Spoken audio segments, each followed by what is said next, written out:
Bizim Umut Kervanı olarak Türkiye genelinde çalışmalarımızdan mevsimsel çalışmalar da vardır. Dönemsel yaptığımız çalışmalar var. Şu anda da okulların açılmasına az bir süre kalmış. Kırtasiye yardımı yapıyoruz. Kızıltepe'de de Umut Kervanı olarak ailelerimize, özellikle yetimleri önceleyerek kırtasiye yardımında bulunduk. Çantadır, kitaptır, defterdir, okul ihtiyaçlarını elimizden geldiği kadar esnaflarımızın bağışlarıyla bu küçük kardeşlerimizi, öğrencileri sevindirmeye çalıştık. Allah-u Teala bizim esnaflardan da, yardım edenlerden de hepsinden razı olsun.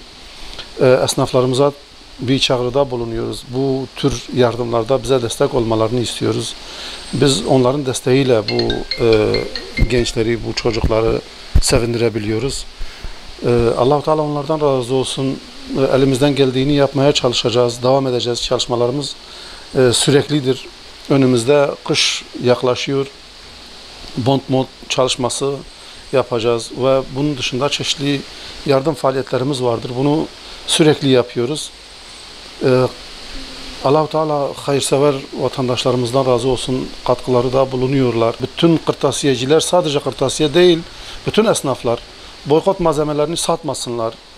Yani sattıkları her bir malzeme İsrail'e bir destek anlamını taşımaktadır. Çok basit görüyorlarsa da bile yani toplandığı zaman damlaya damlaya göl oluyor ve onlar bundan güç kazanıp bu mazlumların üzerine bomba yağdırıyorlar. Elimizden ne geliyorsa biz onu yapacağız. Onların mallarını satmasak hiçbir şeyimiz eksilmez. Belki Allah-u Teala bereket koyar, daha iyisini kazanırız. Çağrımızdır. Eğer yapsalar onlar da yani bu zulme ortak olmamış olacaklar. Allah razı olsun yani.